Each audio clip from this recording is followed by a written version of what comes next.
Hello दोस्तों, मैं प्रदीप शुक्ला आपका स्टडी अड्डा में बहुत बहुत स्वागत करता हूं। उम्मीद करते हैं आप अच्छे होंगे, स्वस्थ होंगे और आपकी तैयारी, आपकी पढ़ाई बहुत ही बेहतरीन तरीके से चल रही होगी। तो आज मैं आपके लिए लेकर के हाजिर हूं CUET का प्रैक्टिस टेस्ट 13th नंबर का, ठीक है ना। और जो हमारा सब्जेक्ट है जिस पर हम क्वेश्चन डिस्कस कर रहे हैं वो है हमारा रीजनिंग। तो अभी तक हम जो है 12 प्रैक्टिस सेट जो है कंप्लीट कर चुके हैं।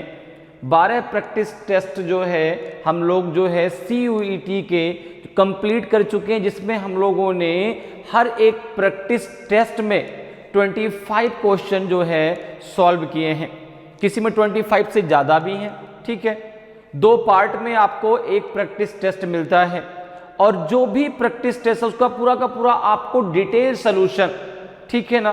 केवल ऐसा नहीं कि रीजनिंग का क्वेश्चन लिया गया और आंसर दे दिया गया, नहीं, पूरा का पूरा डिटेल सॉल्यूशन। जिस भी टॉपिक से क्वेश्चन लिया गया उस टॉपिक को पहले समझना और बाद में उस क्वेश्चन का आंसर डिस्कस करना। तो पूरा का पूरा डिटेल सॉल्यूशन, ताकि आपका टॉपिक भी कंप्लीट हो जाए और क्वेश्चन भी आपको क्लियर हो जाए कि भाई टॉपिक से क्वेश्चन कैसे आएगा और क्वेश्चन के थ्रू टॉपिक भी कंप्लीट। तो कम समय में, चूंकि समय आपके पास कम है, ठीक है ना। मई में आपका CUT का एग्जाम है, ठीक है, UG का, और उसमें जो है आपका जो जनरल टेस्ट का जो पार्ट आएगा उसमें आपका जो है मैथ, रीजनिंग और जनरल नॉलेज से क्वेश्चन आएंगे, ठीक है। और आपके तीनों से 25 क्वेश्चन रहेंगे, तो टोटल हो गए 75 क्वेश्चन, ठीक है ना। और 75 में आपको 60 क्वेश्चन करने हैं, 15 क्वेश्चन आप लेफ्ट कर सकते हैं। तो जो 25 क्वेश्चन आपके रीजनिंग के आएंगे, ठीक है ना, उनमें से एक भी क्वेश्चन आपको रीजनिंग का लेफ्ट नहीं करना। ये मेरी कोशिश है कि मैं आपको ऐसा सारा पूरी रीजनिंग तैयार करा दूं कि एक भी क्वेश्चन आपको स्किप ना करना पड़े, एक भी क्वेश्चन छोड़ना ना पड़े। तो इसी का जो है, इसीलिए जो है मैंने क्या किया कि भाई क्वेश्चन भी और क्वेश्चन के थ्रू जो है टॉपिक को समझना, ताकि अगर उससे उस टॉपिक से रिलेटेड कोई और भी क्वेश्चन पूछा जाए तो आप बहुत आसानी से कर पाए। और अभी तक जो है हम लोग 12 जो है प्रैक्टिस टेस्ट कंप्लीट कर चुके हैं। आप एक एवरेज देख के चलिए कि भाई अगर 25 क्वेश्चन भी ऑन एवरेज हर एक प्रैक्टिस टेस्ट में हम लोगों ने सॉल्व किए तो कितने क्वेश्चन हम लोगों ने अभी तक तैयार कर लिए। आप खुद इतने समझदार हैं, इतना जो है मैथ आप खुद लगा सकते हैं। तो क्वेश्चन का एक कलेक्शन भी अच्छा खासा हो रहा है, प्लस आपकी रीजनिंग भी बहुत अच्छे से तैयार हो रही है। तो चलिए आज क्लास को स्टार्ट करते हैं बिना किसी देरी के। आज भी मैं आपके लिए बहुत ही धमाकेदार क्वेश्चन लेकर के हाजिर हूँ। आज की क्लास भी आपकी बहुत ही धमाकेदार क्लास होने वाली है। और इस बात को समझ लीजिएगा कि जो भी प्रैक्टिस टेस्ट है आपको 2 पार्ट में मिलेगा। फर्स्ट पार्ट में 13 to 14 क्वेश्चन, ठीक है ना, और सेकेंड पार्ट में आपके जो है 13 to 14 क्वेश्चन। तो ये आपका पूरा का पूरा जो है जो भी प्रैक्टिस टेस्ट है 2 पार्ट में है, ठीक है ना, क्लियर है। तो आप जो है फर्स्ट पार्ट में जहां से जितने क्वेश्चन किए, सेकेंड पार्ट में उसी का अगला पार्ट आपको वहां से मिल जाता है। इसलिए कि भाई पूरा का पूरा 25 क्वेश्चन का एक सेट भी बन जाए और हर एक टॉपिक से क्वेश्चन भी आ जाए, ताकि हर एक टॉपिक आप कंप्लीट कर सकें। कोई भी टॉपिक ऐसा ना हो कि आपका छूट जाए कि सर ये तो मैंने पढ़ा ही नहीं। कोशिश यही है कि आपका जो है एक भी टॉपिक रीजनिंग का रह ना जाए। तो चलिए आज क्लास को स्टार्ट करते हैं। और आज की क्लास का देखिए पहला क्वेश्चन है आपके सामने।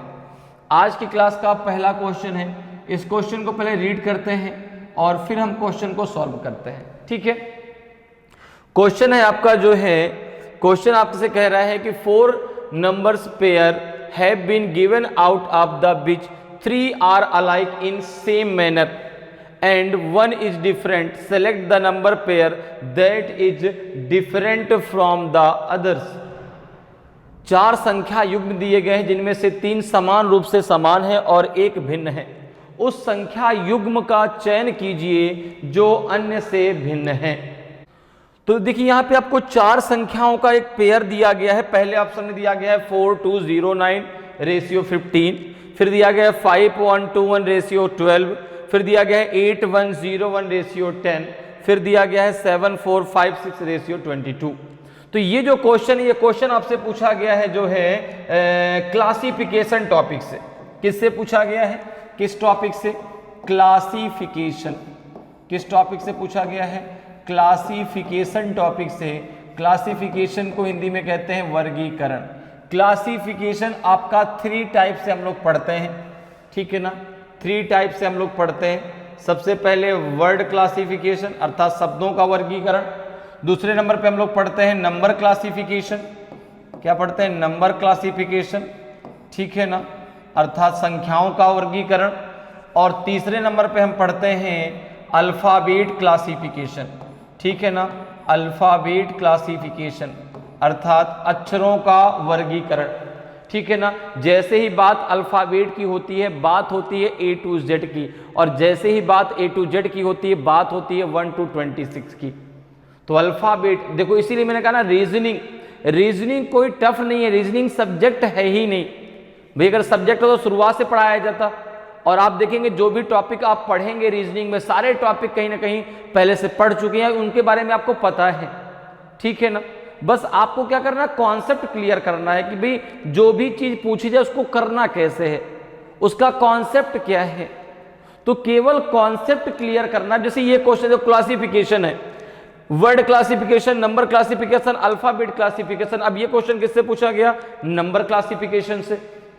क्लासिफिकेशन देखो, अब क्वेश्चन भी कह रहा है कि भाई 3 किसी प्रकार से समान है, किसी आधार पे 3 जो हैं वो अपने आप में एक ग्रुप बनाते हैं, एक कोई है जो इनमें से डिफरेंट है, जो इनके ग्रुप में नहीं आता, जो इनके ग्रुप से अलग है, उसको चुनाव आपको करना है कि भाई कौन सा इसमें है जो इनके ग्रुप में नहीं आता। तो अब देखो इस क्वेश्चन को हम कैसे सॉल्व करेंगे। अब जैसे यहां पर दिया गया 4209 का संबंध किससे? 15 से। अब इतनी ये देखो, ये तो काफी बड़ी संख्या है 4209, उधर 15 लिखा है। तो अब यहां पर क्या लॉजिक हम लगा सकते हैं? तो हमने कहा कि भाई अब ये जो संख्या है जो आपका 4209 दिया गया है, इसको जरा हम ऐड करके देखते हैं। तो आपने कहा अगर हम ऐड इसको करते हैं तो कितना हो जाएगा आपका? जरा ऐड करो। अगर हम ऑप्शन ए में ये लॉजिक लगाएं कि भाई 4209 के सारे डिजिट्स को जरा ऐड कर लेते हैं, 4 + 2 + 0 + 9, आपने कहा कितना हो जाएगा? ये 4 + 2 6, 6 और 9 हो जाएगा 15। देखो इधर 15 दिया भी गया है। जरा सेकंड देखिए, क्या यही लॉजिक लग रहा है क्या? बी में भी आपने कहा, बी में दिया गया है 5 1 2 1। अगर यहां पे देखें तो 5 + 1 + 2 + 1, तो ये जगह 5 + 1 6, 6 + 2 हो जाएगा आपका 8 + 1 हो जाएगा 9। यही तो, इतना तो होगा। 5 + 1 6, 6 + 2 आपका 8, 8 + 1 कितना हो जाएगा? 9। तो ये तो 9 हो रहा है सर, यहाँ तो 12 लिखा है। आगे जरा चेक कर लीजिए, क्या अगले में जो है ये कॉन्सेप्ट लग रहा है क्या? जरा सी को चेक कर लेते हैं। आपने कहा दिया गया है 8101। अब अगर इसके सारे डिजिट्स को हम ऐड करते हैं, 8, यहाँ पे अगर सारे डिजिट्स को हम ऐड करें इसके, तो 8 + 1 + 0 + 1, तो ये हो जाएगा आपका 10। देखो वहाँ पे 10 दिया भी गया है। अब इसी प्रकार से जरा डी को भी चेक कर लो, क्या डी में यही सेम लॉजिक लग रहा है? तो आपने कहा 7 4 7 4 5 6, जरा सारे डिजिट्स को ऐड कर लीजिए, 7 + 4 + 5 + 6, कितना हो जाएगा आपका? ये हो जाएगा आपका 7 + 4 11, 11 और 5 कितना हो जाएगा आपका? 16, 16 और 6 हो जाएगा 22। तो यहाँ पर देखो इन सबसे अलग कौन है जो इनके ग्रुप में नहीं आता? जो ऑप्शन बी में दिया गया है, जो ऑप्शन बी में दिया गया है। क्योंकि बाकी सब में देखो सेम एक आपका मेथड लग रहा है कि उनकी सारी डिजिट्स को यदि आपस में हम ऐड कर दें तो जो रेशियो के बाद जो आपका नंबर दिया गया वो आ रहा है, ठीक है। देखो यहाँ पे 15 आ रहा है, यहाँ 10 आ रहा है, यहाँ 22 आ रहा है, लेकिन यहाँ पे कितना आ रहा है आपका? 9। इसलिए ये इनके ग्रुप में नहीं आता, यह इनके ग्रुप से अलग है। बात समझ में आ रही है? उन तीनों में सेम मेथड लग रहा है। उन तीनों में देखो यहाँ पे सारे डिजिट्स को ऐड करने पे यहाँ 15 आ गया, यहाँ 10 आ गया, यहाँ 22 आ गया। तो ये तीनों आपस में अपना एक ग्रुप बनाते हैं, लेकिन जो ऑप्शन बी में दिया गया वो इनके ग्रुप में नहीं आता। तो ऑप्शन बी आपका सही आंसर हो जाएगा। क्लियर है? नेक्स्ट क्वेश्चन पे आते हैं। नेक्स्ट क्वेश्चन जरा देखिए भाई, नेक्स्ट क्वेश्चन आपका जो है ये कोडिंग डिकोडिंग टॉपिक से पूछा गया है। किस टॉपिक से पूछा गया है? कोडिंग डिकोडिंग से। क्वेश्चन कह रहा है कि in a certain code language AUSTERE is coded as 131025595। How will setting SETTING be coded as in that language. एक निश्चित कोड भाषा में AUSTERE को 13102595 के रूप में कोडित किया गया है, तो उस भाषा में SETTING को किस प्रकार कोडित किया जाएगा। अब इसमें से कौन सा ऑप्शन सही है ये आपको बताना है। तो देखो, बात जब भी आती है कोडिंग डिकोडिंग की तो बात होती है अल्फाबेट की, और जब बात होती है अल्फाबेट की तो बात होती है A to Z की, और जब बात होती है A to Z की तो बात होती है आपकी 1 to 26 की। क्योंकि मैंने आपसे हर बार कहा है जब भी अल्फाबेट की बात हो, जब भी आप अल्फाबेट का क्वेश्चन सॉल्व करें, हमेशा अल्फाबेट के कोड के द्वारा सॉल्व करिए, बहुत आसानी से आप कर पाएंगे। कैसे? अब ये कोड क्या है? तो कोड है उस अल्फाबेट की प्लेस वैल्यू, जिस स्थान पर वो आता है। अब प्लेस वैल्यू कहां से हम काउंट करते हैं? तो प्लेस वैल्यू की जो काउंटिंग है वो हम ए से स्टार्ट करते हैं, ठीक है ना। ए बी, जिस सीक्वेंस में आपका A to Z आता है, ठीक है ना, ABCDEF ऐसे करके काउंट होता है, उसी प्रकार से A किस नंबर पे आता है? 1 पे, फिर B 2 पे। तो उसी सीक्वेंस में हमें जो है अल्फाबेट के कोड भी याद रखने हैं, ठीक है ना। अब जो है अगर सीक्वेंस में काउंट करें तो हम काउंट कर ले जाएंगे, लेकिन अब हमें रैंडमली भी याद होने चाहिए। जैसे कोई कहता है N का तो आपने कहा 14, किसी ने कहा J का तो आपने कहा 10, किसी ने कहा जो है L का तो आपने कहा 12, किसी ने कहा P तो आपने कहा 16, किसी ने कहा V तो आपको मालूम है 22।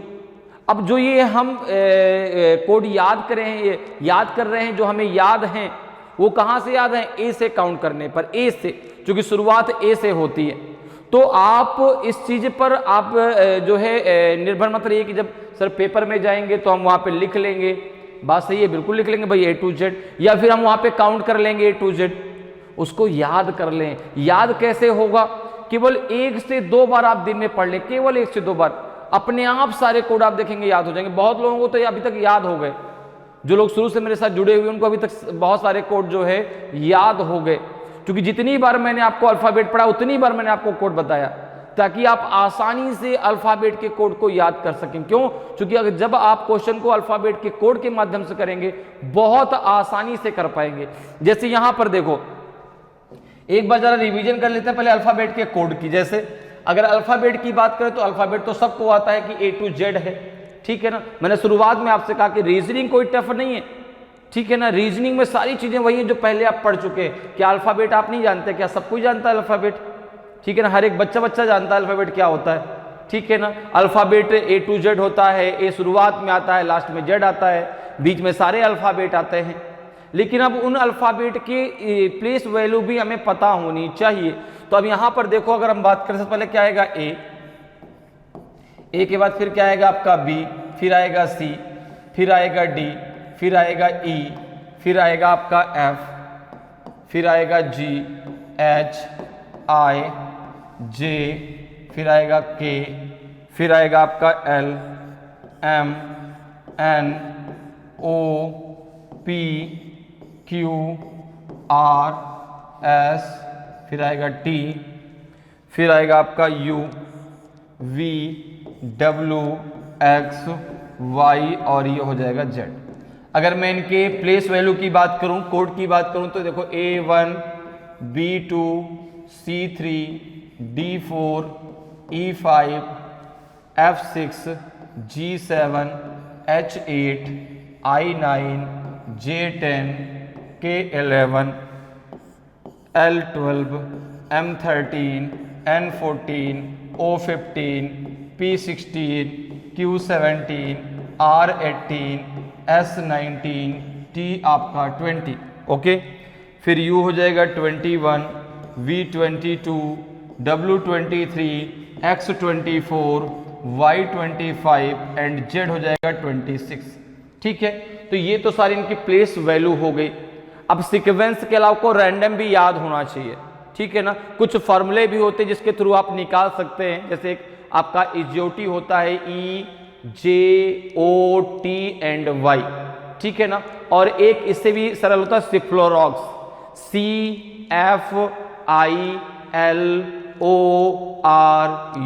एंड X, ठीक है ना।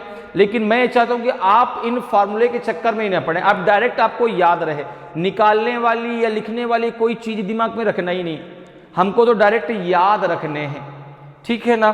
तो अब देखिए, अब ये तो सारे कोड हो गए, ठीक है। अब इस कोड के माध्यम से देखिए कितनी आसानी से आप इस क्वेश्चन को सॉल्व कर सकते हैं, जरा उसको समझते हैं।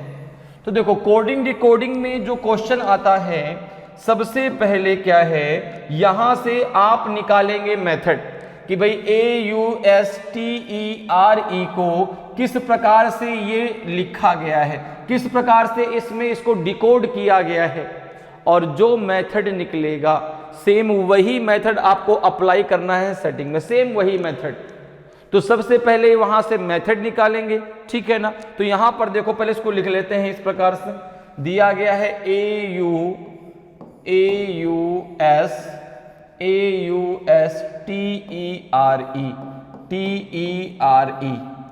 अब देखिए सबसे बड़ी बात क्या है, अगर जब नंबर में आता है तो इस नंबर को डिवाइड करना, इस नंबर को डिवाइड करना, ये बड़ी बात है कि भाई हम वहां पे जो है a के नीचे केवल 1 लिखें कि a के नीचे 13 लिखें।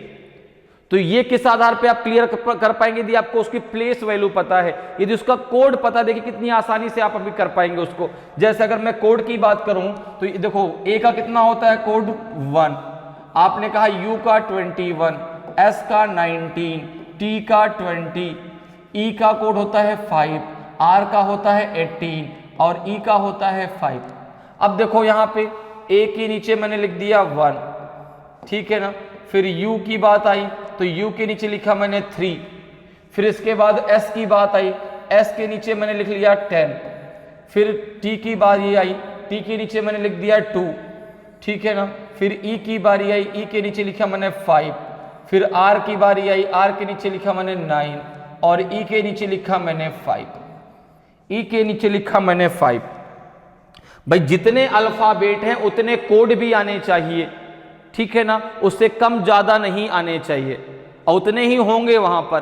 मैंने कहा ना, यहां पर मेन आपके सामने जो समस्या की वो आएगी कि इन नंबर्स को हम किस प्रकार से डिवाइड करें, कहां पर जो है यहाँ पे शुरुआत में 1 रखे कि 13 रखे, ये मेन प्रॉब्लम है। तो उस प्रॉब्लम को आप कैसे सॉल्व करेंगे, उसके कोड के माध्यम से। अब आप एक चीज यहां पर देखिए, जिस भी अल्फाबेट का कोड सिंगल डिजिट में है उसके नीचे उसका सेम कोड लिखा गया। जैसे ए का 1 है तो ए के नीचे 1 लिखा है, ई का 5 है तो ई के नीचे देखो 5 लिखा है, यहां पे देखो ई आया, ई का 5 है तो ई के नीचे 5 आया है।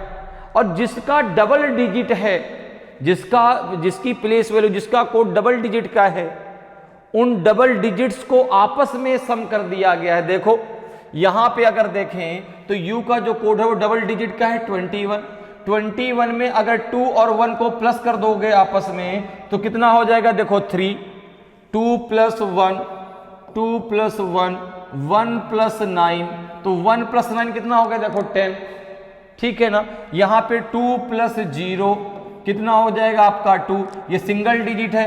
1 + 8 कितना हो जाएगा 9। तो जो सिंगल डिजिट का कोड है उसको एज इट इज रख देना है, और जिसका कोड डबल डिजिट का है उन दोनों डिजिट्स को आपस में प्लस कर देना है, जो आएगा उसको एज इट इज रख देना है। अब देखो क्या पूछा गया है आपसे, यहां से आपको मिल गया मेथड, अब आपसे पूछा गया सेटिंग, SETTING,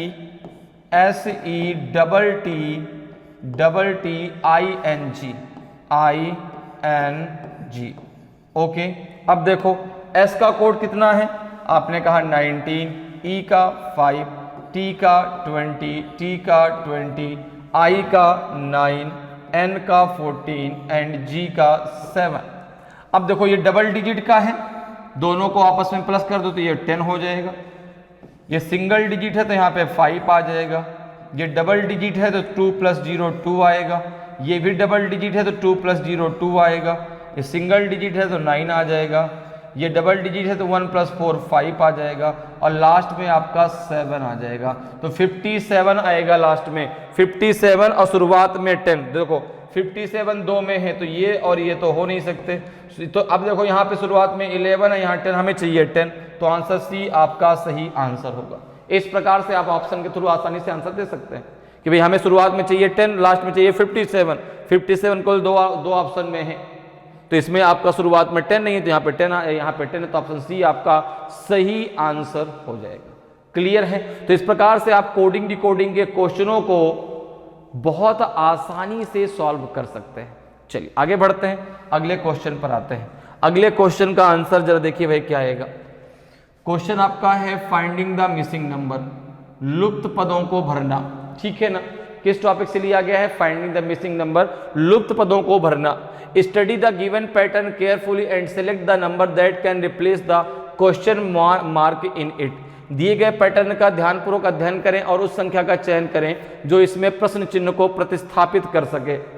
अब आपको ये मैट्रिक्स के क्वेश्चन दिया गया है, ये एक मैट्रिक्स दी गई है और आपको बताना है कि क्वेश्चन मार्क की जगह क्या आएगा। ठीक है ना?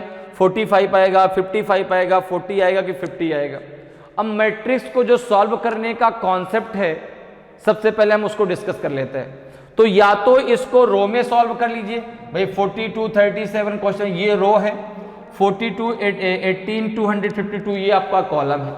तो अब एक बात दिमाग में पहले हमारे इसमें ये सोचना है हमको कि भाई इसको रो में सॉल्व करेंगे कॉलम में, ये हम डिसाइड कैसे करें। तो यहां पर देखो आपको करना क्या है, जिधर आपका बड़ा नंबर दिया गया हो उस पर आपको फोकस करना है। जैसे यहां पर देखो जो आपका जो है बड़ा नंबर है वो 252 है, तो हम कॉलम पर इसके फोकस करेंगे। किस पे फोकस करेंगे? कॉलम पर। अगर यही 252 इधर दिया होता तो हम रो में फोकस करते। तो अब कॉलम में फोकस करें। तो अब एक चीज और ध्यान रखना, जो मेथड इसमें लगेगा सेम वही मेथड इस कॉलम में लगेगा, सेम वही मेथड आप इस कॉलम में लगाएंगे। तो अब यहां पर आपको देखना है कि भाई 42 और 18 में ऐसा हम क्या करें, इसका गुणा करें, डिवीजन करें, क्या करें कि भाई 252 आ जाए। लेकिन इस बात को ध्यान देना है कि तीनों कॉलम में सेम मेथड अप्लाई होगा। ठीक है ना? अब जैसे अगर हम इन दोनों का मल्टीप्लाई कर लेते हैं भाई 42, हमने सबसे पहले फर्स्ट कॉलम की बात की और हमने क्या किया 42 मल्टीप्लाई 18 कर दिया। अगर 18 में 42 का 42 में 18 का मल्टीप्लाई कर दे तो क्या 252 आएगा? आपने कहा नहीं, इससे ज़्यादा ही आएगा, क्योंकि भाई 18 4 जा कितना होता है 72 होता है। ठीक है ना? तो इससे ज़्यादा ही नंबर आएगा। जरा देखो भाई मल्टीप्लाई कितना आता है, 18 2 जा 36, 3 आपका होल्ड हुआ, 18 4 जा कितना होता है 72, 72 और 3 कितना हो जाएगा? तो हो जाएगा 75।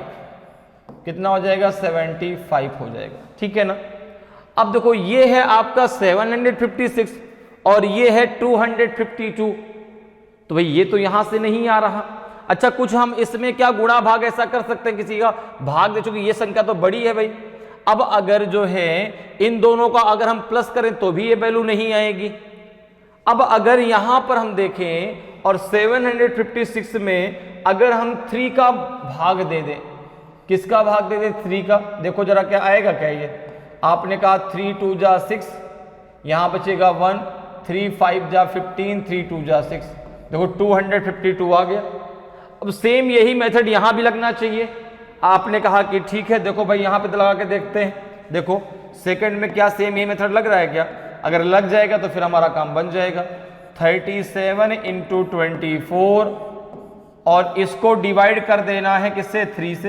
यही तो है भाई, मल्टीप्लाई जो आएगा उसको 3 से डिवाइड कर देंगे, तो हम इसी को 3 से डिवाइड कर लेते हैं। तो 3 से अगर डिवाइड करेंगे कितना आ जाएगा? ये आ जाएगा आपका 3 8 जा 24, 8 7 जा 56, 5 होल्ड हुआ, 8 3 जा 24 और 24 और 5 कितना हो जाएगा? 29, 296 बिल्कुल सही आ रहा है।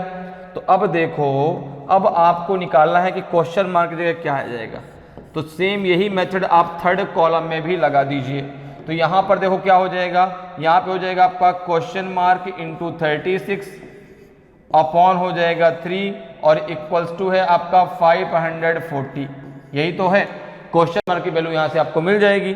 तो यहाँ से कितना हो जाएगा आपका, ये हो जाएगा जो है question mark equals to 540 upon 36 into हो जाएगा आपका 3 से इसको डिवाइड कर दो तो हो जाएगा आपका 12 से इसको डिवाइड कर दो तो 12 4 जा 48, 12 4 जा 48, यहाँ बचेगा 60 हो जाएगा और 12 5 जा 60, तो ये क्वेश्चन मार्क की जगह आ जाएगा आपका 45। तो क्वेश्चन मार्क की जगह क्या रखा जाएगा आपका 45 रखा जाएगा। देखिए 45 ऑप्शन में दिया गया है, बिल्कुल दिया गया, ऑप्शन ए में ही 45 दिया गया है, तो ऑप्शन ए आपका सही आंसर हो जाएगा। क्लियर है? तो इस बात को ध्यान देना है कि जो भी मेथड लगेगा, चाहे वो रो में हो चाहे वो कॉलम में हो, अगर हम रो में लगाते तो भी जो भी लगाते हो तीनों रो में सेम मेथड लगना चाहिए। जैसे यहाँ पे तीनों कॉलम में हमारा जो हमने मेथड लगाया, तीनों कॉलम में आपका सेम मेथड लगा, तो यहाँ पे आंसर क्या आ जाएगा, क्वेश्चन मार्क जगह आपका आ जाएगा 45, तो ऑप्शन ए आपका सही आंसर हो जाएगा। क्लियर है? नेक्स्ट क्वेश्चन पे आते हैं। नेक्स्ट क्वेश्चन की बात करते हैं। क्वेश्चन नंबर 4 है भाई, क्वेश्चन नंबर 4 है आपका, और ये क्वेश्चन देखिए किस टॉपिक से पूछा गया है। क्वेश्चन कह रहा है कि select the option in which the word share the same relationship as that shared by the given words pair. उस विकल्प का चयन करें जिसमें शब्द वही संबंध साझा करते हैं जो दिए गए शब्द युग्म द्वारा साझा किया गया है। तो अब देखिए ये जो क्वेश्चन पूछा गया है, ये आपका पूछा गया है एनालॉगी से। किस टॉपिक से पूछा गया है? एनालॉगी टॉपिक से, अर्थात इसको हिंदी में बोलते हैं हम सादृश्यता परीक्षण, एनालॉगी टेस्ट, सादृश्यता परीक्षण। ठीक है ना? एक टॉपिक होता है आपका क्लासिफिकेशन और एक होता है एनालॉगी। ठीक है ना? एनालॉगी भी हम 3 टाइप्स में पढ़ते हैं। ठीक है? एक आपका वर्ड एनालॉगी, फिर आपका नंबर एनालॉगी, ठीक है ना, नंबर एनालॉगी, और फिर है आपका जो है अल्फ़ाबेट एनालॉगी। अल्फ़ाबेट, जब भी बात होगी अल्फ़ाबेट की तुरंत बात होती है A to Z की, इस बात को ध्यान रखिएगा, और जब भी बात होगी A to Z की तो तुरंत बात होगी 1 to 26 की। अब देखिए ये जो क्वेश्चन है वो वर्ड एनालॉगी से पूछा गया है, तो यहाँ पे एनालॉगी का मतलब है कि दोनों तरफ के पलड़े बराबर होने चाहिए। तो यहाँ पर देखो दिया गया कि प्लेयर का रिलेशन किससे है? टीम से।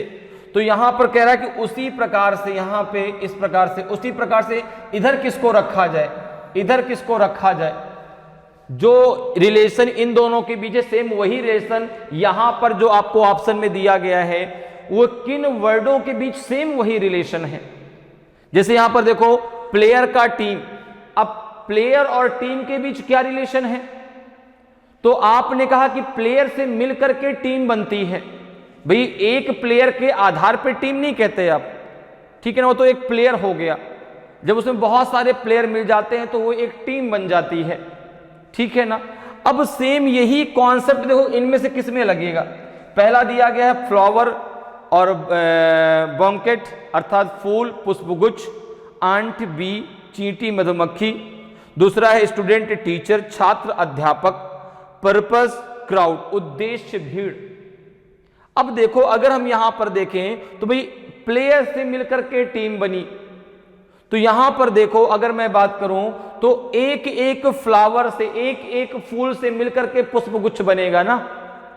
ठीक है? जो फूलों का गुलदस्ता होता है तो क्या वो केवल एक फूल होता है क्या? नहीं, वो फूलों का, बहुत सारे फूलों का क्या होता है? समूह होता है, ग्रुप होता है। जिस प्रकार से टीम जो है बहुत सारे प्लेयर्स का ग्रुप है, उसी प्रकार से पुष्पगुच्छ बहुत सारे फ्लावर का जो है ग्रुप है। तो पहला ही ऑप्शन आपका सही है, पहला ही आपका सही है। जो रिलेशन इन दोनों के बीच है वही रिलेशन इन दोनों के बीच है। बाकी अगर हम बात करें तो ये दोनों अलग अलग है, चींटी अलग है, मधुमक्खी अलग है, स्टूडेंट, छात्र, ठीक है ना, ये दोनों अलग अलग है। ठीक है? टीचर स्टूडेंट को पढ़ाता है। ठीक है? पर्पज, क्राउड, ये दोनों भी अलग अलग है। उद्देश्य और भीड़, इन दोनों का भी आपस में कोई रिलेशन नहीं। ठीक है ना? तो इसलिए जो है यहाँ पे ऑप्शन पहला ही सही होगा। जिस प्रकार से भाई प्लेयर से मिलकर के टीम बनती है, उसी प्रकार से फ्लावर से मिलकर के बॉन्केट बनता है, अर्थात पुष्पगुच्छ बनता है। क्लियर?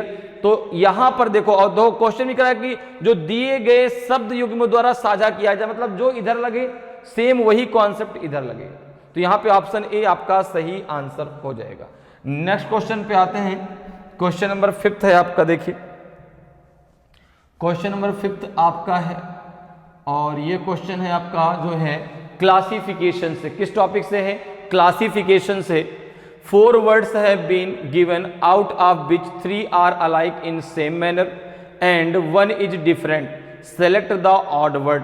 4 शब्द दिए गए हैं जिनमें से 3 समान रूप से समान है और एक भिन्न है। विषम शब्द का चयन कीजिए। अब ये 4 वर्ड आपको दिए गए, इनमें से कौन सा अलग है, कौन सा उनके ग्रुप में नहीं आता, वो आपको बताना है। जैसे पहले मैं शुरुआत में भी मैंने आपको बताया था, क्लासिफिकेशन 3 टाइप में हम लोग पढ़ते हैं। ये जो आपका क्वेश्चन लिया गया, किससे लिया गया है? क्लासिफिकेशन से, अर्थात वर्गीकरण से। क्लासिफिकेशन जो है हम 3 टाइप में पढ़ते हैं। पहला जो होता है आपका वो होता है वर्ड क्लासिफिकेशन, अर्थात शब्दों का वर्गीकरण। दूसरा है नंबर क्लासिफिकेशन, संख्याओं का वर्गीकरण, ठीक है ना। और तीसरा होता है आपका अल्फाबेट क्लासिफिकेशन, अल्फाबेट क्लासिफिकेशन, अर्थात अक्षरों का वर्गीकरण। अब जैसे यहां पर देखो दिया गया kidney, pancreas, renin and liver. अब जो है इन 4 में 3 किसी प्रकार से समान है, एक कोई है जो कि इनसे अलग है। कौन सा है ये आपको बताना है। और जो 3 समान है उनमें समानता क्या है, किस आधार पर समान है, ये सबसे पहले आपको सोचना है।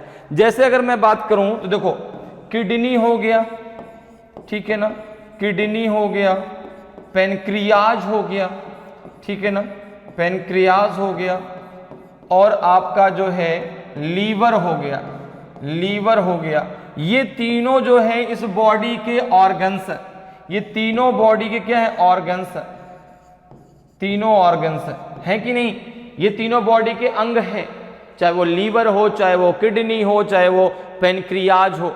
लेकिन रेनिन जो है वो आपका ऑर्गन नहीं है, वो एंजाइम है। रेनिन क्या है? जो रेनिन है ये आपका ऑर्गन नहीं है, ये आपका क्या है? एंजाइम है। ये एंजाइम है, ये क्या है आपका? ये जो है एंजाइम है, ये आपका जो है ऑर्गन नहीं है, ये आपका एंजाइम है, ठीक है ना। इसीलिए जो है ये तीनों से अलग है। रेनिन एंजाइम है, बाकी ये तीनों ऑर्गन है, और इसीलिए रेनिन इनके ग्रुप में नहीं आता। रेनिन इनके ग्रुप से क्या है भाई? डिफरेंट है, अलग है। तो ऑप्शन सी आपका सही आंसर हो जाएगा। क्लियर, समझ में बात आई? इन तीनों में क्या समानता है? किडनी, पेनक्रियाज और लीवर, ये तीनों बॉडी के ऑर्गन्स हैं, लेकिन रेनिन बॉडी का ऑर्गन्स नहीं है। रेनिन जो है बॉडी क्या है? एंजाइम है। इसीलिए जो है रेनिन इनसे अलग है, इनके ग्रुप में नहीं आता। क्लियर? चलिए नेक्स्ट क्वेश्चन पे चलते। देखिए नेक्स्ट क्वेश्चन आपका किस टॉपिक से पूछा गया है। देखिए नेक्स्ट क्वेश्चन आपका पूछा गया है जो है ब्लड रिलेशन टॉपिक से, ठीक है ना। किस टॉपिक से पूछा गया? ब्लड रिलेशन से। क्वेश्चन कह रहा है कि a plus b means a is the mother of b, a minus b means a is the brother of b, a multiply b means a is the father of b, a divide b means a is the daughter of b, if p minus k into y minus j divided s plus r, then which of the following statement is not correct? a plus b का अर्थ है A B की माता है, a minus B का अर्थ है A B का भाई है, a मल्टीप्लाई बी का अर्थ है ए बी का पिता है, a डिवाइड बी का अर्थ है ए बी की पुत्री है। तो यदि p minus k multiply y minus j divide s plus r हो तो निम्नलिखित में से कौन सा कथन सही नहीं है। अब आपको 4 स्टेटमेंट दिए गए, इनमें से कौन सा आपका सही नहीं है वो आपको बताना है। तो ये क्वेश्चन आपका ब्लड रिलेशन में पूछा गया है, क्वेश्चन बेस्ड ऑन सिंबल्स, ठीक है ना, चिन्हों पर आधारित प्रश्न से, ठीक है। तो अब इसमें देखो सिंबल का एक आपको मीन्स दिया गया है कि भाई प्लस का मीन्स क्या है, मल्टीप्लाई का क्या है, माइनस का क्या है। अब एक चीज दिमाग में आपके आती है कि सर यहां तो ए बी दिया गया है, जो आपसे क्वेश्चन पूछा गया है वहां तो ए बी कहीं है ही नहीं, तो आप उसको ए और बी के सीक्वेंस में मान लेना है। First person a, second person B. जैसे मान लो सपोज करो यहाँ पे p माइनस के लिखा है, तो यहाँ पे p क्या हो जाएगा? ए के क्या हो जाएगा आपका b, अब अगर हम ब्लड रिलेशन की बात करते हैं तो ब्लड रिलेशन में भाई जो आपके एक पारिवारिक रिश्ते हैं उसी के बारे में तो हमें डिस्कस करना है, उसी के बारे में तो हम यहां पर पढ़ते हैं, ठीक है ना। जैसे अगर बात करें रिलेशन की तो भाई हमारे आपके रिलेशन दो पार्ट में डिवाइड होते हैं, एक पैटर्नल और एक आपका मैटरनल, अर्थात एक पिता वर्ग में और एक माँ वर्ग में। पिता वर्ग का जो रिलेशन वो पैटर्नल में, माँ वर्ग का रिलेशन मैटरनल में। अब अगर यहां पे हम रिलेशन की बात करते हैं तो सबसे पहले जेंडर की बात करते हैं। जेंडर की अगर हम बात करते हैं देखो तो एक जेंडर आपका प्लस और एक आपका जेंडर माइनस। तो प्लस माइनस का मतलब क्या हुआ, तो मेल अगर वह जेंडर है, क्योंकि देखो जब तक जेंडर डिफाइन नहीं होगा तब तक रिलेशन डिफाइन नहीं होगा। तो अगर सामने जो व्यक्ति जिसके बारे में आप बता रहे हैं, आपको लगता है, आपको एक क्लियर है कि ये व्यक्ति पुरुष है, मेल है, तो आप उसके ऊपर लगाएंगे प्लस। अगर आपको क्लियर है कि ये व्यक्ति फीमेल है, महिला है, तो आप उसके ऊपर लगा देंगे माइनस। क्लियर है, ये हम अपने लिए लगाते हैं, अपने आपको जो है जेंडर को क्लियर करने के लिए। क्योंकि आप देखेंगे तो लोग जो है उसमें ट्रायंगल बना होता है, सर्कल बना होता है, हम लोग यहाँ पे यूज करते हैं प्लस और माइनस, ठीक है ना। तो एक तो बात हो गई जेंडर की, और एक बात होती है आपकी जनरेशन की। किसकी बात आती है, जनरेशन की, ठीक है ना, जनरेशन की, जनरेशन की अर्थात पीढ़ी की। तो जब पीढ़ी की बात आती है तो एक होती है आपकी इक्वल जनरेशन और एक होती है जनरेशन गैप। जैसे मैंने अभी आपसे कहा कि भाई चाहे आपका रिलेशन हो चाहे मेरा रिलेशन हो, दो वर्गों में डिवाइड होता है, एक पैटर्नल और एक मैटरनल।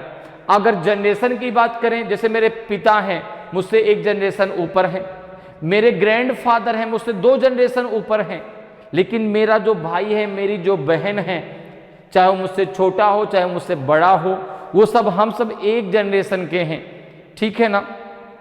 लेकिन मेरे अगर पुत्र की बात होगी, मेरे नीस की बात होगी, मेरे नेफ्यू की बात होगी, तो मुझसे एक जनरेशन नीचे हैं, ठीक है ना, क्लियर है। तो इक्वल जनरेशन को हम दर्शाते हैं जो है इस लाइन से, और जनरेशन गैप को हम दर्शाते हैं इस लाइन के द्वारा। क्लियर है, इतनी बातें क्लियर। तो जब आप जो है फिगर बनाते हैं तभी इन सारे इंस्ट्रूमेंट की जरूरत आपको पड़ती है। तो मेल के लिए क्या लगाएंगे प्लस, फीमेल के लिए क्या लगाएंगे माइनस। जनरेशन की जब बात आती है तो इक्वल जनरेशन को किससे दर्शाएंगे, इस लाइन के द्वारा, जनरेशन गैप को इस लाइन के द्वारा। और एक बात कि ब्लड रिलेशन में एक रिलेशन ऐसा होता है जिसमें यदि किसी एक का जेंडर डिफाइन दूसरे का अपने आप कर सकते हैं, और वह रिलेशन है आपका पी का रिलेशन, अर्थात पी स्क्वायर का रिलेशन, अर्थात पति पत्नी का रिलेशन, पति पत्नी का रिलेशन, पति पत्नी का रिलेशन। कैसे, जैसे मैंने कहा कि A is husband of B, husband और वाइफ के रिलेशन को हम डबल लाइन के द्वारा दर्शाएंगे, ठीक है ना। कह दिया गया कि A is husband of B, तो आप तुरंत कहेंगे बी इज वाइफ ऑफ ए। बाकी कोई रिलेशन ऐसा नहीं है जिसमें यदि किसी एक का जेंडर डिफाइन हो तो दूसरे का आप कर सकें। केवल पति पत्नी का रिलेशन ऐसा है जिसमें यदि किसी एक का जेंडर डिफाइन है तो दूसरे का अपने आप कर सकते हैं। जैसे अगर इसी स्टेटमेंट को ऐसे बोलता कि A is sister of B, तो अब बी का जेंडर आपको डिफाइन है, बी के बारे में मैंने आपको कुछ नहीं आगे बताया, और मैं पूछता कि बी का ए से क्या रिलेशन है, तो आप कहते हैं आपने केवल इतनी बात कही कि A is sister of B, ठीक है ना, ए बी की बहन है, लेकिन बी ए का भाई है कि बहन है, इसके बारे में आपने नहीं बताया। तो भाई बी जो है वह ए का भाई भी हो सकता है, बहन भी हो सकती है, लेकिन हस्बैंड वाइफ का ऐसा रिश्ता है कि यदि किसी एक का जेंडर डिफाइन है तो दूसरे का अपने आप कर सकते हैं। क्लियर, इतनी बातें क्लियर हैं। अब आते हैं अपने क्वेश्चन पे। देखिए अब क्वेश्चन के आधार पे हम बनाते सबसे पहले डायग्राम। क्वेश्चन क्या दिया गया आपका, P minus k multiply Y minus J divided S, फिर है आपका प्लस R। ओके, अब इसके आधार पे हम बनाते हैं डायग्राम। देखो सबसे पहले P minus k, okay, minus का मीन्स क्या है जरा देखो भाई, A minus b means A is brother of B। तो देखो यहाँ पे ए बी कैसे लेंगे, first person a second person b, तो यहाँ पे हो जाएगा P इज ब्रदर ऑफ के, यहाँ पे आप ले लेंगे P इज ब्रदर ऑफ के। ओके, अब देखो p का जेंडर डिफाइन है तो उसके ऊपर क्या लगा दिया प्लस, k के ऊपर अभी मैंने कोई भी सिंबल नहीं लगाया क्योंकि k का जेंडर अभी तक मुझे डिफाइन नहीं है। भाई p k का भाई है, k p की बहन भी हो सकती है, भाई भी। अब आगे देखो k और y के बीच में क्या लगा है मल्टीप्लाई, मल्टीप्लाई का मीन्स क्या है, multiply a multiply b means a is the father of b। तो यहाँ पे a का काम कौन करेगा k और b का काम कौन करेगा y, तो k is the father of y, k is the father of y, ठीक है ना। अब y k का पुत्र है कि पुत्री है अभी क्लियर नहीं। आगे देखो क्या कह रहा है, y और j के बीच में लगा है माइनस, माइनस का मीन्स है कि a is brother of b। तो ये देखो यहाँ पे y is brother of j, y is brother of j, ठीक है।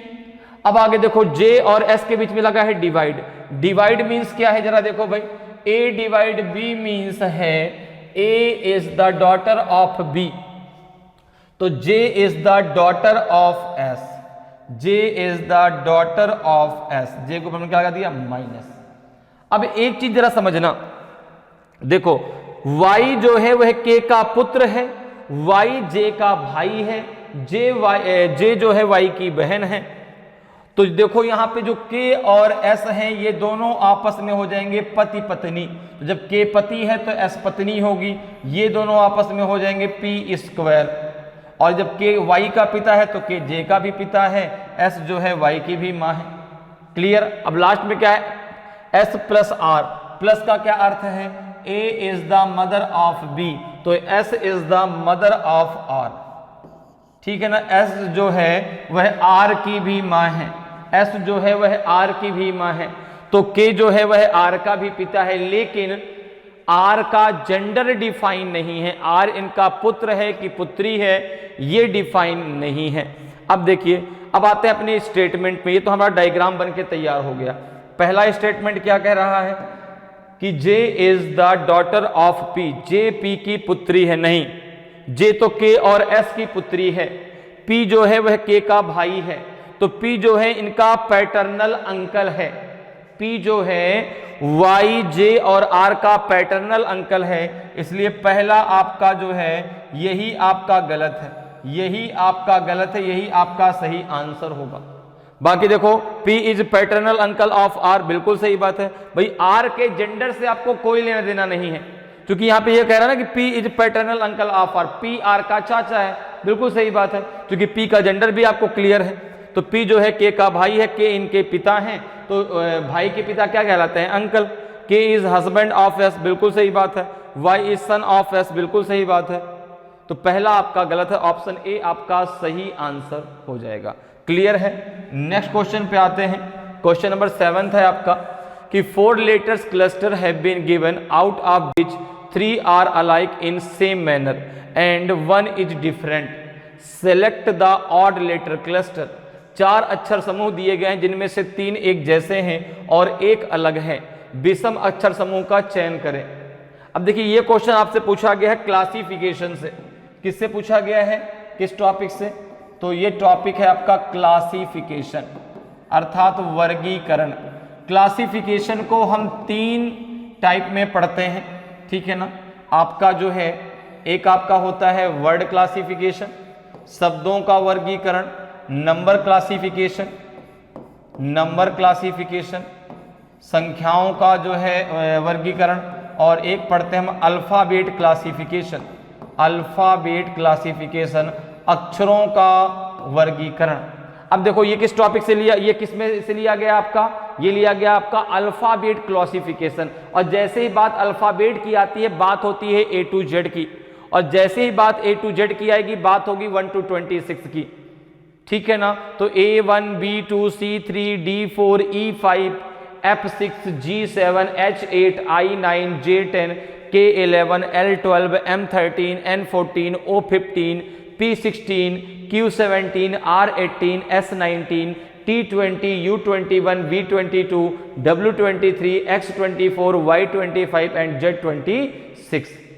ये सारे कोड आपको लर्न करने हैं। अब देखिए कोड के माध्यम से आप कितनी आसानी से इस क्वेश्चन को सॉल्व कर पाएंगे। जैसे पहले में दिया गया है P, फिर दिया गया है आपका S, फिर दिया गया है V, फिर दिया गया है X। ओके, अब अगर देखें तो देखो P का कोड 16, S का आपका 19, V का 22 एंड X का कोड होता है 24।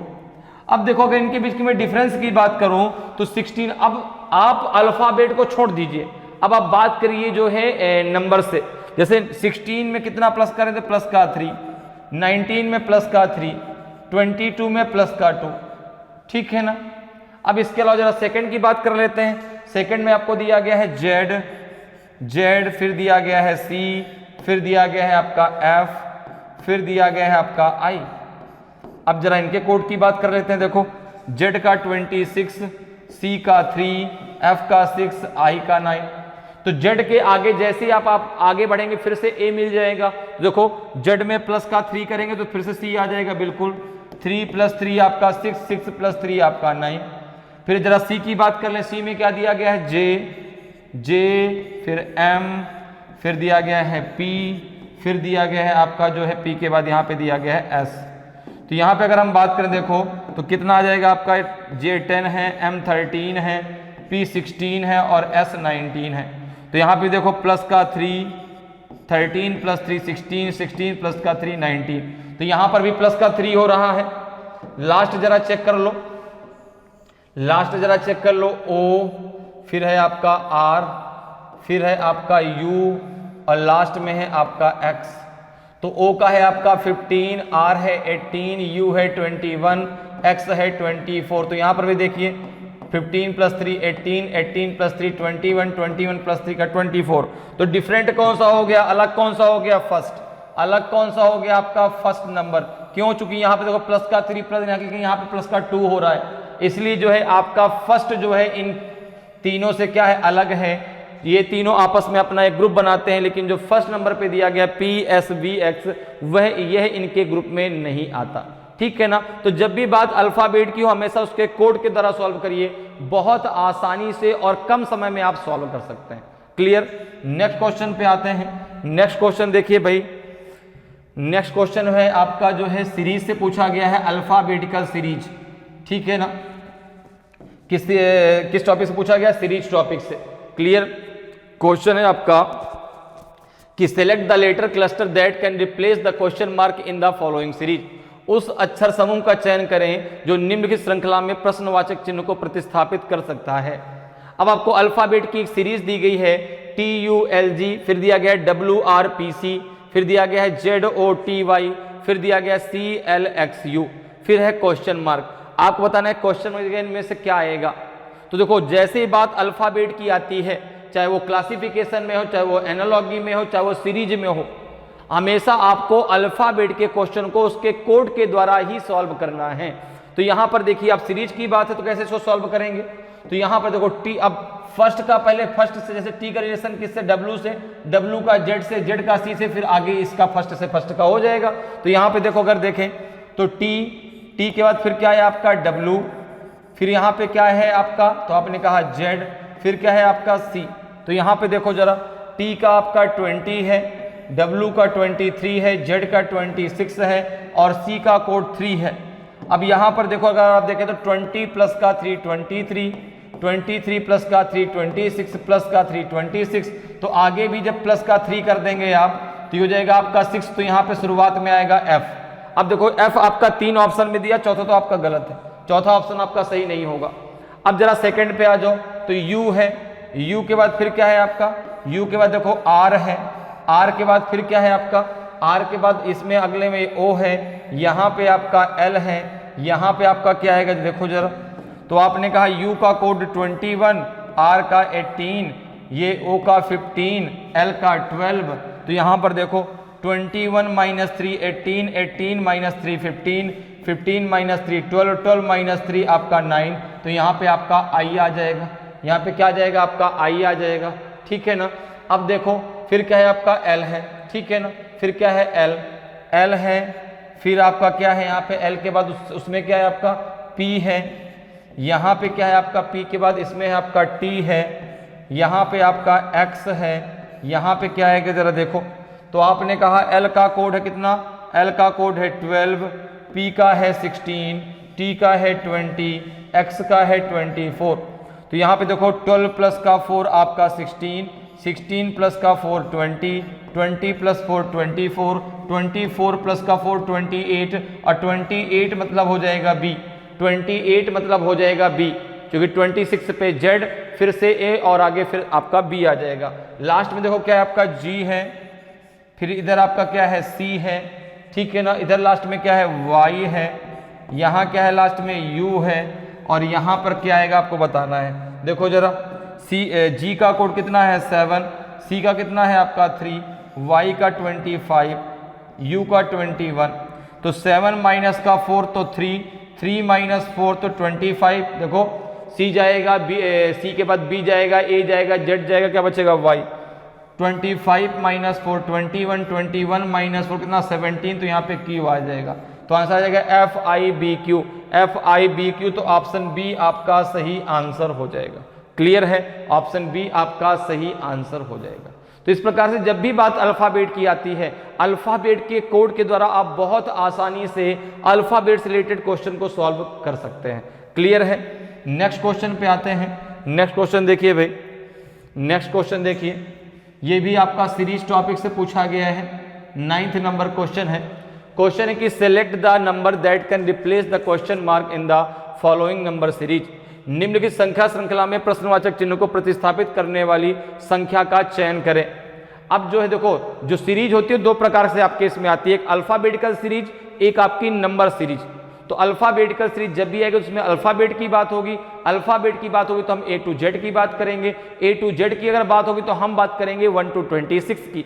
और ये क्वेश्चन पूछा गया आपका नंबर सीरीज से। देखिए अब नंबर सीरीज को कैसे सॉल्व करना है, तो नंबर सीरीज को सॉल्व करने के भाई बहुत सारे तरीके हो सकते हैं, लेकिन कुछ तरीके ऐसे हैं जिनको हम अप्लाई करते हैं, ठीक है ना भाई। नंबर सीरीज में आप भी कोई भी तरीका सोच के आप भी सीरीज बना सकते हैं, ठीक है। तो इसलिए नंबर सीरीज में कहता हूं कि नहीं यही एक तरीका है, तो ऐसा नहीं, बहुत सारे तरीके वहां पर लग सकते हैं। अब जैसे आपको कुछ कॉन्सेप्ट याद रखने होते हैं, जैसे अगर सीरीज एक सामान्य अंतराल से बढ़ रही है तो कुछ ना कुछ वहां पे प्लस हो रहा होगा। अगर एक सामान्य अंतराल से घट रही है तो कुछ ना कुछ माइनस हो रहा होगा। अगर सीरीज एक असामान्य तरीके से बढ़ रही है तो वहां पे मल्टीप्लाई होगा। अगर असामान्य तरीके से घट रही है तो वहां पे डिवीजन होगा। क्लियर। अब जैसे आप देख रहे हैं कि यहां पर दिया गया है आपका 45, फिर है आपका 47, फिर है जो है आपका 53, फिर है आपका 65, फिर है आपका 85, फिर आगे क्या आएगा आपको बताना है। तो देखो जैसे आपने सीरीज देखा, आपने कहा कि इसमें बहुत ज्यादा डिफरेंस नहीं है इसके जो आगे नंबर लिखे हुए हैं, ठीक है ना भाई। 45 से स्टार्ट हुआ 85 तक पहुंचा, एक सामान्य अंतराल से सीरीज बढ़ रही है तो कुछ ना कुछ यहाँ पे प्लस हो रहा होगा। देखो क्या प्लस हो रहा है, आपने कहा यहाँ पे प्लस का 2 हो गया, यहाँ पे कितना प्लस है तो आपने कहा प्लस का 6 हो गया, यहाँ कितना प्लस है तो आपने कहा ये कितना हो जाएगा आपका प्लस का 12, प्लस का 12 हो जाएगा। देखो 3 2 5 5 1 6, यहाँ कितना है तो आपने कहा यहाँ प्लस का है कितना 20, 5 6 2 8, ठीक है। अब देखो अगर हम बात करें तो यहाँ पर देखो कितना है आपका, तो यहाँ पर देखो आपका अंतर कितने का है 4 का, यहाँ कितने का है 6 6 12, 12 और 8 कितना हो जाएगा आपका 20। तो अब आगे कितने का अंतराल होगा यहाँ पे देखो भाई, देखो यहाँ पे 2 6 12 और 20 का डिफरेंस चल रहा है, इसकी भी एक सीरीज चल रही है। यहाँ प्लस का 4 फिर 6 फिर 8, अब आगे क्या प्लस होगा आपका 10 प्लस होगा। कैसे, क्योंकि यहाँ भी तो अंतराल है, देखो 4 + 2 का 6, 6 + 2 आपका 8, तो 8 + 2 कितना हो जाएगा आपका 10। तो यहाँ पे जो आपका प्लस होगा वो 30 प्लस होगा। कितना प्लस हो जाएगा तो आपने कहा यहाँ पे 30 प्लस होगा, ठीक है ना। यहाँ कितना प्लस होगा, इसमें 30 प्लस होगा, ठीक है। ये कैसे आया तो आपने कहा कि भाई यहाँ पे जो अंतर आएगा 20 और +10 का जो डिफरेंस आएगा वो आ जाएगा आपका जो है 8 + 2, ठीक है ना। तो यहाँ पे जो प्लस होगा प्लस का 10 हो जाएगा, क्योंकि 8 + 2 आपका कितना हो जाएगा प्लस का 10। क्लियर है। तो यहाँ पर जो है आपका जो यहाँ पर प्लस होगा वो कितना हो जाएगा, वो आपका 30 होगा।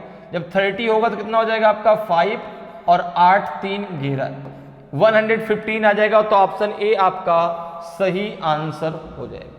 क्लियर है। तो इसका आंसर ऑप्शन ए आपका सही आंसर होगा। नेक्स्ट क्वेश्चन पे आते हैं। नेक्स्ट क्वेश्चन देखिए भाई, ये क्वेश्चन आपसे पूछा गया है मैथमेटिकल ऑपरेशन टॉपिक से। क्वेश्चन नंबर 10 किससे पूछा गया है आपका? मैथमेटिकल ऑपरेशन टॉपिक से, ठीक है ना, गणितीय संक्रियाएं।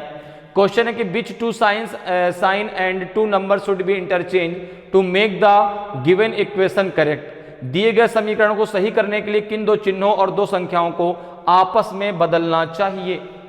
अब देखिए ये ऑप्शन आपको दिए गए हैं, ये इक्वेशन दिया गया है 28 - 32 डिवाइडेड 2 × 8 + 34 = 132।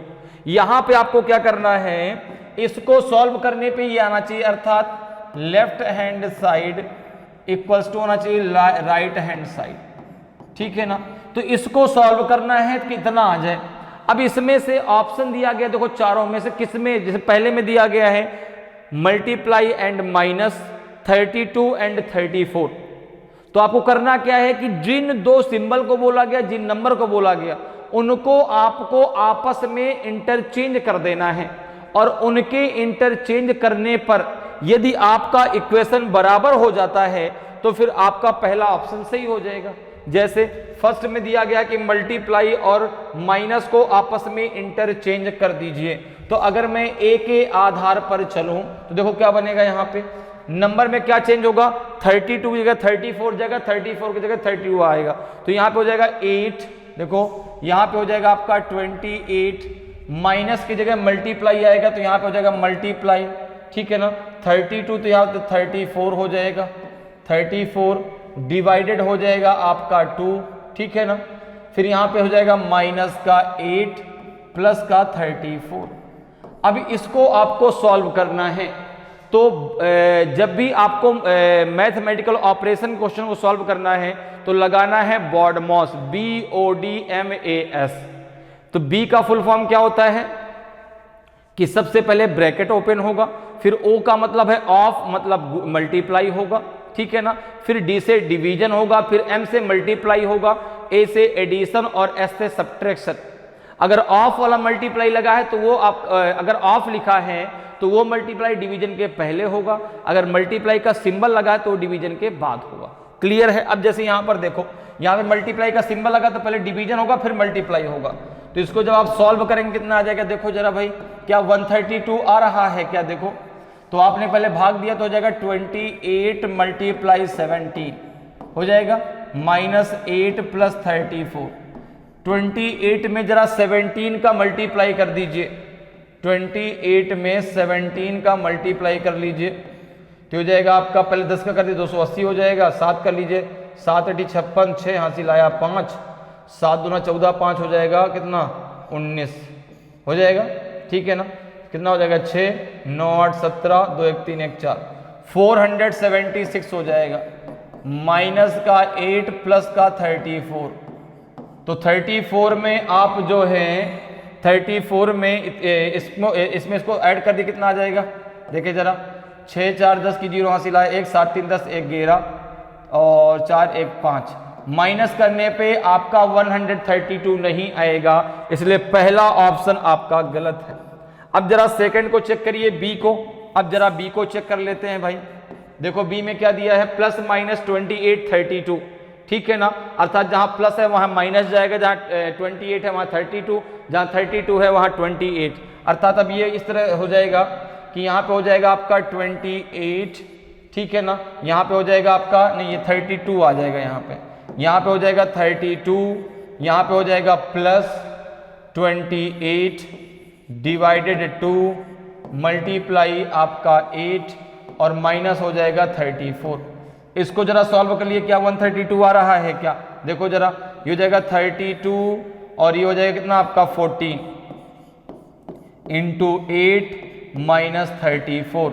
ये कितना हो जाएगा आपका, ये हो जाएगा आपका 32 प्लस 14, 8 जा कितना होता है 112 होता है ना, ठीक है ना, माइनस आपका 34। इसको जरा ऐड कर लो भाई, कितना हो जाएगा 2, 2, 4 और ये हो जाएगा आपका 3, 1, 4 और ये आ जाएगा आपका 1, 2, 2, 4, 3, 1, 4 माइनस का 34। तो ये कितना आ जाएगा, ये आ जाएगा आपका जो है 110। ये भी आपका गलत है, यहाँ से 110 आएगा, ये भी आपका गलत है। अब जरा चेक कर लो सी को, अब जरा चेक कर लीजिए सी को, ठीक है ना। यहाँ पे हम चेक कर लेते हैं सी को, ठीक है, किसको चेक कर लेते हैं, सी को। सी में देखो क्या दिया गया, प्लस माइनस 32 और 34। तो यहाँ पर देखो ये हो जाएगा आपका इक्वेशन, क्या बनेगा, इक्वेशन बनेगा आपका जो है 28 प्लस 34 डिवाइडेड 2 मल्टीप्लाई 8 माइनस 32, ये इक्वेशन बनेगा। इसको जरा सॉल्व कर लो भाई, कितना आएगा देखो जरा, 28 प्लस का 17 इंटू 8 माइनस का 32, ये कितना हो जाएगा, 28 प्लस 8 7 जा 56 और 8 1 जा 8 और 5 कितना 13 136 माइनस का 32, ये कितना हो जाएगा आपका 8 6 14 और 4 में से 2 गया 2, ठीक है ना, 3 2 5, 5 में से 3 यहाँ पे कितना बचेगा, 8 से 14, 4 में से 2 गया 2, 1 बच गया, 3 2 5 1 6, 6 में से 3 गया 3, यहाँ बचेगा 1, 132 देखो आ गया। इसको सॉल्व करने पे और इन सिंबल को आपस में इंटरचेंज करने पे इधर कितना आ गया आपका 132,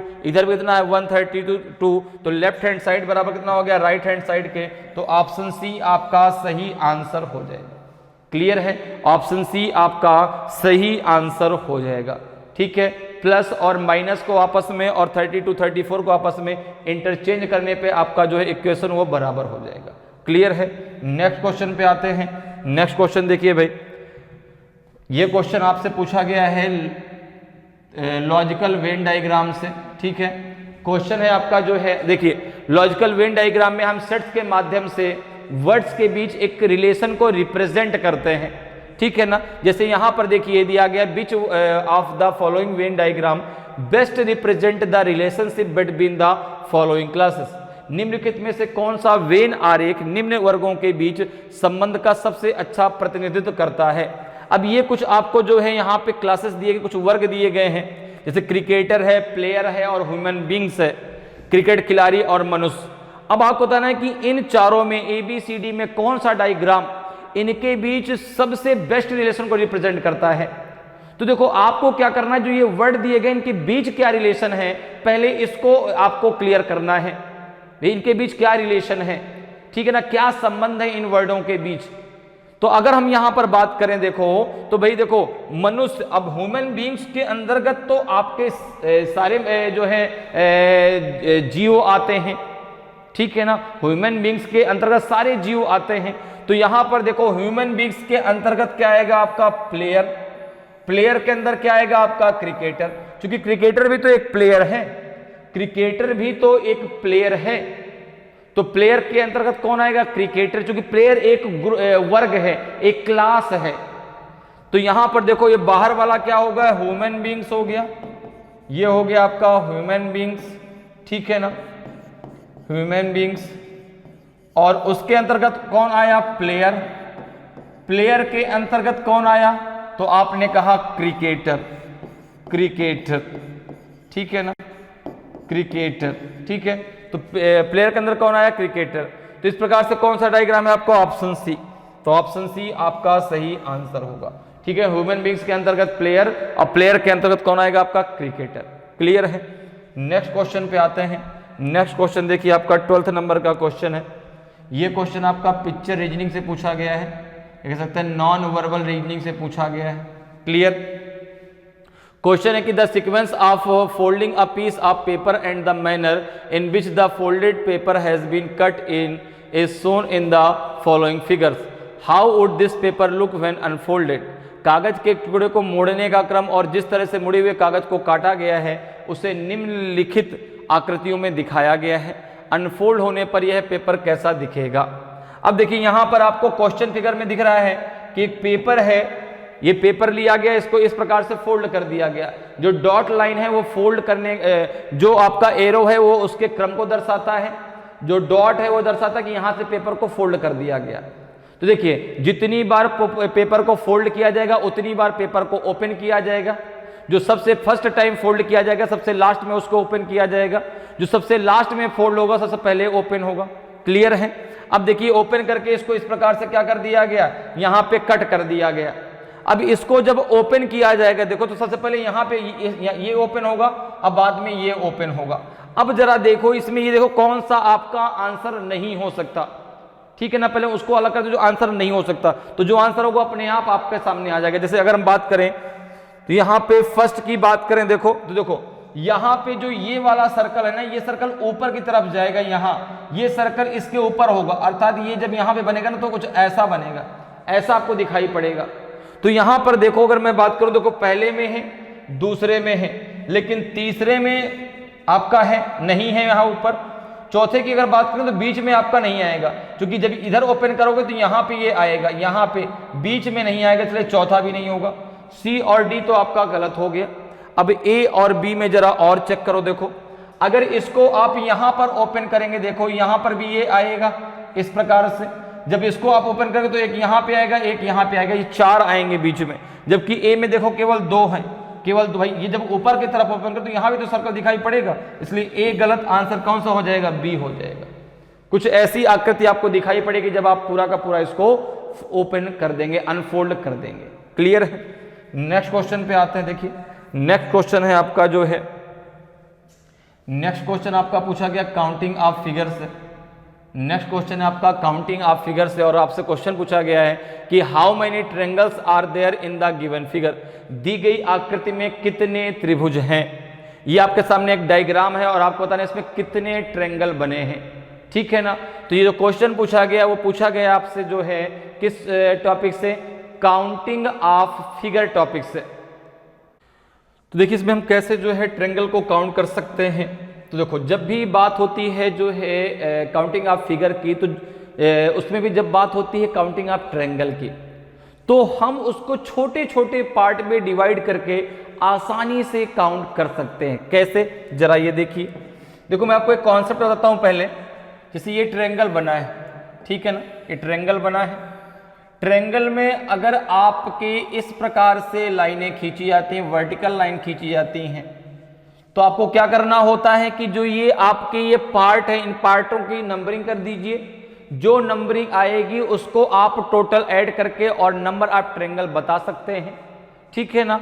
अब जैसे अगर इसमें जो है इस प्रकार से लाइन खींच दी जाए, तो यहां पे आपको क्या करना है, इसकी नंबरिंग करें। से आपका नंबरिंग कर दी 1 2 और 3, तो इसका टोटल कर लीजिए 1 + 2 + 3 कितना हो जाएगा आपका? ये 6 हो जाएगा। 6 × हो जाएगा number of horizontal line, number of horizontal line, number of horizontal line, ठीक है ना। 6 ये यहां से आया। नंबर ऑफ हॉरिजेंटल लाइन कितनी है? देखो 1 2 3, ठीक है ना। कितनी है? देखो 1 2 और 3, तो ये कर दीजिए आप 6 × 3, तो इसमें टोटल आपके ट्रायंगल हो जाएंगे 18। क्लियर है? इसमें टोटल कितने ट्रायंगल हो जाएंगे? 18। अब इसी प्रकार की कुछ आकृति आपको यहां पर भी दिख रही है, तो क्यों ना हम इसको जो है अलग अलग पार्ट में डिवाइड कर लें। जैसे देखो इसको मैंने नाम दे दिया, इस वाले जो है इसको A, इसको नाम दे दिया मैंने B, इसको नाम दे दिया मैंने जो है C, इसको नाम दे दिया मैंने D, और इसको नाम दे दिया मैंने E, ठीक है ना। क्या दे दिया? E, ठीक है। क्लियर है? अब जरा देखो, अगर आप जो है यहाँ पे इस ट्रायंगल को ले लें, पूरे के पूरे इस ट्रायंगल को ले लें, कौन सा? ABC। अगर आप ट्रायंगल ABC की बात करें तो यहाँ पे आप देखेंगे कितने ट्रायंगल बनेंगे। जरा देखो भाई, आपने इसकी नंबरिंग कर दी 1 और 2, ठीक है ना। तो 1 और 2 कितना हो जाएगा? 1 + 2, 1 + 2 हो जाएगा आपका 3 into number of horizontal line कितनी है? जरा देखो, तो आपने कहा नंबर ऑफ हॉरिजेंटल लाइन 1 2 3 4, तो ये 4 है, तो इंटू हो जाएगा 4, तो ये हो जाएगा आपका 12। इसी प्रकार से अगर मैं यहां पर बात करूं ट्रायंगल जो है, अगर मैं बात करूं ट्रायंगल A, जो अगर ट्रायंगल जो बात करें DCE की अगर बात कर लें, तो यहां पे जरा देखो भाई, DCE की अगर बात करें, देखो ये 1 2 यहां पर भी है।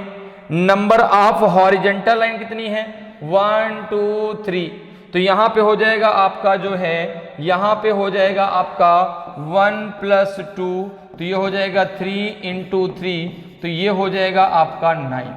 तो ये तो वो ट्रायंगल हो गए जो सीधे सीधे आपको मिल गए। अब उन ट्रायंगलों को हम और खोजेंगे जो अब इसमें छुपे रुस्तम है। जैसे अगर मैं टोटल ट्रायंगल की बात करूं, देखो अगर मैं बात करूं कि टोटल ट्रायंगल कितने होंगे, टोटल ट्रायंगल कितने होंगे, टोटल ट्रायंगल की अगर बात करें तो जगह 12 प्लस 9 21, तो यही हो गए 21 प्लस, अब जो है देखो आगे कौन सा ट्रायंगल आएगा। एक ट्रायंगल देखो आपको ये दिख रहा होगा, अगर आप इसकी नंबरिंग यहाँ पे जी कर दें, इसकी नंबरिंग यहाँ पे अगर जो है जी की कर लें यहाँ पे, तो देखो कौन सा ट्रायंगल दिखेगा आपको। एक ट्रायंगल आपको ये दिखेगा, देखो ये दिखेगा AGD, एक AGD दिखेगा, एक आपको दिखेगा जो है AED, एक आपको दिखेगा AED दिखेगा, AED दिखेगा, ठीक है ना। एक ट्रायंगल आपको दिखेगा इसमें कौन सा, एक ट्रायंगल दिखेगा इसमें आपको AC और D दिखेगा, ACD दिखेगा जो छुपे रुस्तम है। और एक ट्रायंगल आपको और दिखेगा, अगर आप इस वाले पॉइंट को नाम दे दें H, अगर इस वाले पॉइंट को नाम दे दें H, तो आप देखेंगे एक ट्रायंगल आपको दिखेगा AHD, एक ट्रायंगल दिखेगा AHD, एक ट्रायंगल दिखेगा AHD, देखो ये ट्रायंगल AHD। तो ये कितने ट्रायंगल हो गए, 4 ट्रायंगल ये हो गए, 4 ट्रायंगल ये हो गए, कितना हो गया 25। और कोई ट्रायंगल दिखेगा क्या, देखो जरा, अगर आप AEG की बात करें तो ये ट्रायंगल आपका पहले से काउंट हो चुका है इसमें, इसके अंदर के किसी भी ट्रायंगल को हम काउंट नहीं करेंगे, पहले से काउंट हो चुके हैं। EDC भी काउंट हो चुका है, लेकिन देखो ACD नहीं काउंट हुआ था ये ट्रायंगल, ठीक है ना। तो कितने हो गए टोटल 25 ट्रायंगल हो गए, ठीक है। और देखो कोई ट्रायंगल आपको दिख रहा है, अगर हम बात करें जो है यहाँ पर इधर से, तो इधर से कोई भी ट्रायंगल नहीं बनेगा, नहीं इधर से नहीं बनेगा, यहाँ से भी कोई ट्रायंगल नहीं बन रहा। तो केवल कितने ट्रायंगल आपके 25 ट्रायंगल हैं, कितने हैं 25 ट्रायंगल। तो ऑप्शन ए आपका सही आंसर होगा, क्योंकि अब कोई भी ट्रायंगल नहीं बन रहा, तो ऑप्शन ए आपका सही आंसर हो जाएगा। क्लियर है। नेक्स्ट क्वेश्चन पे आते हैं। नेक्स्ट क्वेश्चन देखिए भाई, ये क्वेश्चन आपका पूछा गया है मिरर इमेज से, तो ये भी क्वेश्चन आपका नॉन वर्बल रीजनिंग से पूछा गया है, ठीक है ना, जिसे हम पिक्चर रीजनिंग भी कह सकते हैं। क्वेश्चन पूछा गया है आपका जो है मिरर एंड वाटर इमेज से। तो बात अगर हम मिरर एंड वाटर इमेज की बात करते हैं, तो मिरर एक ही होता है, उसको रखने के 2 तरीके होते हैं। एक तरीका तो ये है कि मिरर को वर्टिकल रखा जाए, तो मिरर अगर ऐसे रखा है तो ये इसको वर्टिकल रखा गया है, ठीक है ना, वर्टिकल वर्टिकल। और अगर मिरर इस प्रकार से रखा जाए तो ये मिरर रखा गया है हॉरिजेंटल, ये मिरर रखा गया है आपका हॉरिजेंटल। कैसे रखा गया है, हॉरिजेंटल रखा गया है, ठीक है ना। अब देखो अगर हम यहाँ पर बात करें, अगर मिरर वर्टिकल रखा है तो लेफ्ट बदलता है किससे, लेफ्ट बदलेगा राइट से, और राइट बदलेगा लेफ्ट से, और राइट बदलेगा किससे, आपका लेफ्ट से, ठीक है ना। राइट बदलेगा किससे, लेफ्ट से। और अप एंड डाउन में कोई भी चेंजमेंट नहीं होगा, अप एंड डाउन में कोई भी चेंजमेंट नहीं होगा। जब बात हॉरिजेंटल की होगी तो अप बदलेगा डाउन से, अप बदलेगा डाउन से, डाउन बदलेगा अप से, डाउन बदलेगा अप से, लेकिन लेफ्ट एंड राइट में कोई भी चेंजमेंट नहीं होगा। लेफ्ट एंड राइट में नो चेंजमेंट, कब, जब आपका मिरर हॉरिजेंटल हो। अब देखो यहाँ पे तो वर्टिकल लिखा गया है, लिखा भी है उसमें। क्वेश्चन कह रहा है कि select the correct mirror image of the given figure when a vertical mirror is placed on the right side of the figure. दी गई आकृति की सही दर्पण छवि का चयन करें जब आकृति के दाईं ओर एक ऊर्ध्वाधर दर्पण रखा जाता है। तो यहाँ पर देखो ए बी एक दर्पण रखा हुआ है। अब आपको बताना है कि इसमें कौन सा आपका सही आंसर फिगर होगा। तो लेफ्ट बदलेगा राइट से, राइट बदलेगा लेफ्ट से, लेकिन अप डाउन में कोई चेंजमेंट नहीं होगा। जो आकृति ऊपर है वो ऊपर रहेगी, जो नीचे है सो नीचे रहेगी, ठीक है ना। अब जरा देखो क्या अब यहां पर उस फिगर को देखो जो आंसर नहीं हो सकता, ठीक है ना, उस पर दिमाग में जो आंसर हो सकता है, जो नहीं हो सकता उसको जरा देखते हैं। जैसे यहां पर देखो, यहां पे देखो, अब एक चीज और देखिएगा, समझिएगा, जो पास में है वो पास रहेगा, जो दूर है वो सो जो दूर जाएगा, ठीक है ना। देखो ये पास में है तो ये पास दिखाई देगा, ठीक है ना, ये दूर है तो ये दूर जाएगा। तो यहां पर अगर बात करें, देखो ये आपका जो है बिल्कुल हो सकता है इसके हिसाब से भाई।